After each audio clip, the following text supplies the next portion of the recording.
एक तरफ सीबीआई ने आरजीकर अस्पताल के तत्कालीन प्रिंसिपल पर शिकंजा कस दिया है, आज चौथे दिन उससे पूछताछ हो रही है, तो दूसरी तरफ आज ही आरोपी संजय राय को दूसरे दिन भी साइकोलॉजिकल यानी कि दिमाग का टेस्ट उसका किया जा रहा है। उधर दिल्ली में डॉक्टरों ने स्वास्थ्य मंत्रालय का घेराव शुरू कर दिया है। डॉक्टरों की सुरक्षा की मांग को लेकर डॉक्टर प्रदर्शन कर रहे हैं। ये 3 तस्वीरें आपके सामने स्क्रीन पर हैं, जहां पूर्व प्रिंसिपल से पूछताछ है, आरोपी का साइकोलॉजिकल टेस्ट है और डॉक्टरों का प्रदर्शन अब भी चल रहा है।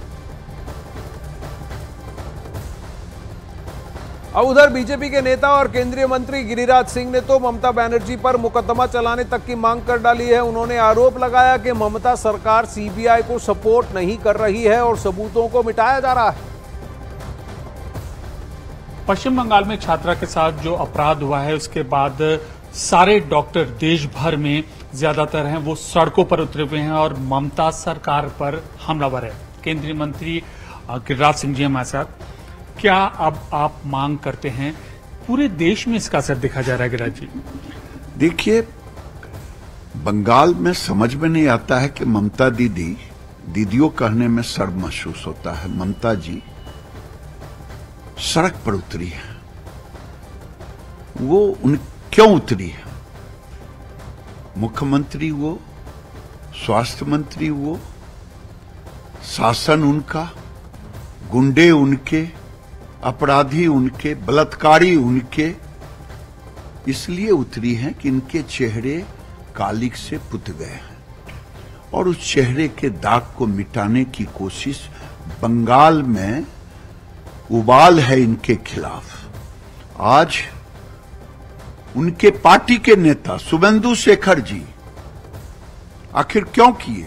हर घर की बेटी ममता के खिलाफ अपने अपने गार्जियन को कह रही है कि सड़क पे उतरो। शुभेंदु शेखर उसी के कारण विरोध की है। मैं तो कहता हूं कि ममता दीदी ने अगर गिरफ्तार करना चाहती, योगी जी 5 घंटे में गिरफ्तार कर लेते हैं और ये नहीं गिरफ्तार कर पाती। 10-10 गैंग रेप हुआ है, उसके सबूत मिटाने की कोशिश इन्होंने की, इन्होंने बचाने की कोशिश की। इसीलिए अब इन पर ही मर्डर का केस इन पर अभिषेक बनर्जी पर होना चाहिए, क्योंकि सबको संरक्षण यही दोनों फुआ भतीजा देते हैं। राज्यपाल हैं पश्चिम बंगाल के, उनके भी दिल्ली आने की संभावना है और उन्होंने भी राज्य की कानून व्यवस्था को लेकर सवाल उठाया है। देखिए, आज बंगाल की बेटी के साथ जिस तरह से बलात्कार और मर्डर हुआ, पूरा समाज आक्रोश में है। गवर्नर उनके खिलाफ रिपोर्ट टीवी में मैं देख रहा हूं, तो स्वाभाविक है कि ये आक्रोश तो होगा ही। अब वहीं कांग्रेस पार्टी ने भी इस केस को लेकर ममता सरकार पर निशाना साधा है। कांग्रेस के प्रमोद तिवारी ने कहा कि ये केस तो निर्भया कांड से भी ज्यादा शर्मनाक है। जो भी दोषी हो उनके खिलाफ जांच निष्पक्ष हो, दोषियों को का ट्रायल स्पीडी ट्रायल हो, उनके लिए समयबद्ध ढंग से अदालत बने और उसमें ट्रायल करके फांसी की सजा, क्योंकि इसमें सिर्फ रेप ही नहीं हुआ है, मर्डर भी हुआ है और विभत्स है, निर्भया कांड को शर्माने वाला है, तो इस पर कार्रवाई होनी चाहिए। अब वहीं कोलकाता में डॉक्टर के रेप और हत्या मामले में अब बीजेपी और तृणमूल कांग्रेस आमने सामने आ गए। बीजेपी नेता मिथुन चक्रवर्ती ने जहां बंगाल के हाल को भयावह बताया, वहीं शत्रुघ्न सिन्हा ने पलटवार करते हुए फेक न्यूज फैलाने का आरोप लगा डाला और ममता बनर्जी का बचाव किया। আমি অনেক দিন ধরে অনেক জায়গায় অনেকবার এই কথাটা বলে এসেছি যে আগামী দিনে পশ্চিমবঙ্গের অবস্থা খুবই ভয়াবহ হয়ে উঠবে। কি বলবো, বাঙালি হয়ে মাথা উঁচু করে দাঁড়াবার ক্ষমতা হারিয়ে ফেলছে।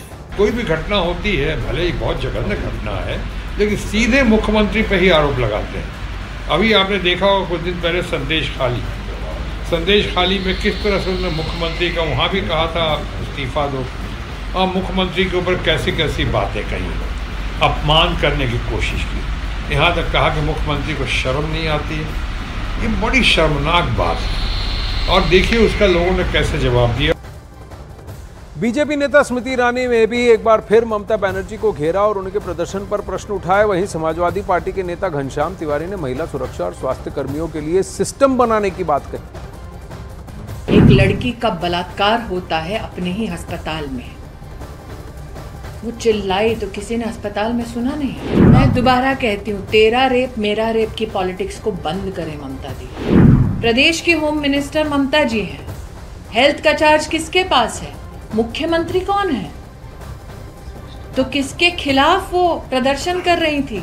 अपने खिलाफ। ममता बनर्जी जी की सरकार के पास एक अवसर भी है कि महिला सुरक्षा पे, स्वास्थ्य कर्मियों की सुरक्षा पर इस तरह के सिस्टम्स बनाए जिसका अनुकरण देश के अन्य राज्य कर सकें और उसकी बुनियाद पर बंगाल की जो भूमिका है देश में वो पुनः मजबूती से दिखाई दे। कोमलिका इस वक्त हमारे साथ लाइव जुड़ रही हैं। कोमलिका, बताइए अभी वहाँ परिस्थिति क्या है? संजय घोष और संदीप घोष और संजय राय, इन दोनों से क्या सीबीआई अभी भी क्वेश्चनिंग कर रही है?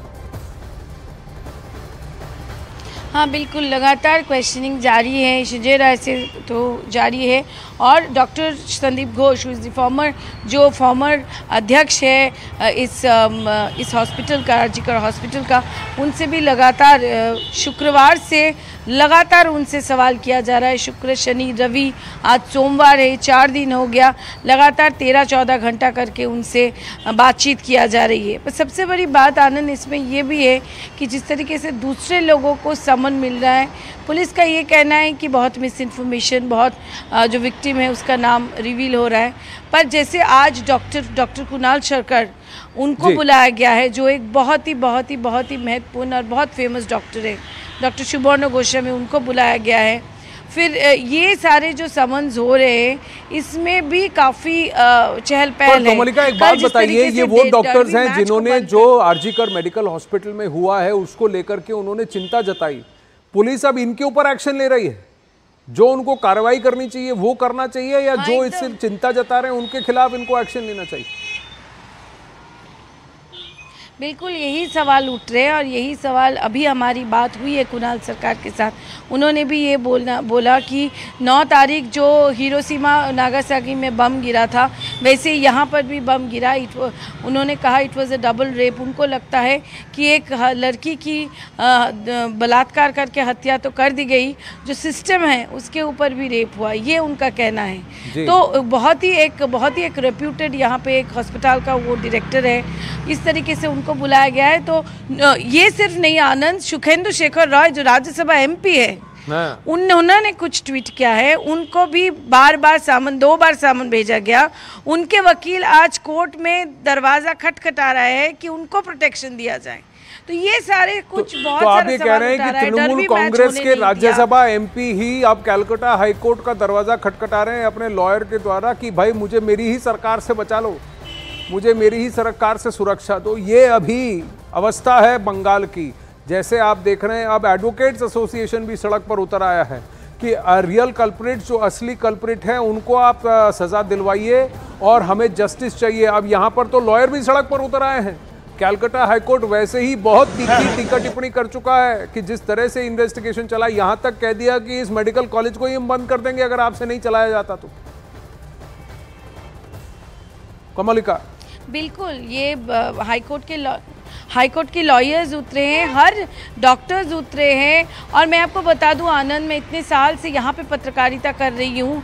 14 तारीख रात से जिस तरीके से आम जनता जो कभी टीवी नहीं देखते, जो कभी न्यूज़ नहीं देखते, जिसमें पॉलिटिक्स में कोई दिलचस्पी नहीं है, वो आम जनता जिसको कोई फ़र्क ही नहीं पड़ता है, हम लोगों को लगता था, वो सारे लोग रास्ते में थे और सबका यही डिमांड था। एक ही गूंज यहाँ से उठ रहा है, वी वांट जस्टिस। मैंने अपने पत्रकारिता में नंदीग्राम के टाइम में बिल्कुल देखा था, पर ये जैसे जो अर्बन वोटर्स हैं, जो मध्यम वर्गीय जो लोग हैं, जो लोग मिडिल इनकम ग्रुप है, मिडिल इनकम भद्र लोग, बांगाली, वो लोग बहुत गुस्से में हैं और ऐसा वो लोग नहीं चाहते। एक ऐसा सिस्टम जहाँ पर कोई सुरक्षित नहीं है, ये सवाल हो उठा जाए के वो नहीं हर कोई चाहते। आप रास्ते ये में कह उतर रहे हैं कि स्वतः अब लोग उठ रहे हैं जिनका राजनीति से कोई लेना देना नहीं है, वो भी अब सड़कों पे उतर रहे हैं ये कह के कि बहुत हो चुका, अब बहुत हो चुका, अब पारा सर से ऊपर चढ़ चुका है। धन्यवाद।